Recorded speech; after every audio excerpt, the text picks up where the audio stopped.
তো আজ একটা খুব গুরুত্বপূর্ণ বিষয় আপনাদের সাথে আলোচনা করতে চাই। সেটি হচ্ছে যে আমরা যে আরতি করি, প্রত্যেক ঘরে ঘরে আরতি করে, কিন্তু বেশিরভাগ ক্ষেত্রে আমরা দেখি যে আরতিটা সঠিকভাবে তারা করতে পারছে না। তো আরতিটা শেখা উচিত আমাদের। আরতিতে আমাদের কি লাগে? প্রথমে কি লাগে? প্রথমে ধূপ দিতে হয়।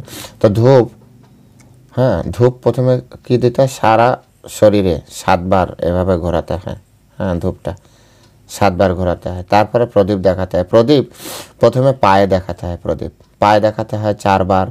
তারপর নাভি দেশে দেখাতে হয় 2 বার, মুখমণ্ডলে 3 বার, আর সর্বাঙ্গে 7 বার। তারপরে হচ্ছে জলশঙ্খ শিরোদেশে 3 বার, সারা শরীরে হচ্ছে সর্বাঙ্গে হচ্ছে 7 বার। তারপরে হচ্ছে বস্ত্র দেখাতে হয়। বস্ত্র সারা সর্বাঙ্গে হচ্ছে 7 বার দেখাতে হয় বস্ত্রটি। এগুলো খুব এগুলো নিয়ম পালন করে করবেন। এই জন্য যে অনেকে করছে কিন্তু সঠিকভাবে পালন করছে না, সেই জন্য বলছি। তারপরে পুষ্প সর্বাঙ্গে 7 বার। পুষ্পের যে বাটাটা নেবেন, পুরো বাটা সর্বাঙ্গে 7 বার দেখাবেন। তারপরে দিতে হয় চামর। তো চামরটা এটা আপনার সময় অনুসারে, শ্রদ্ধা অনুসারে যতটা আপনি সময় পান পূজার, ততটা করবেন।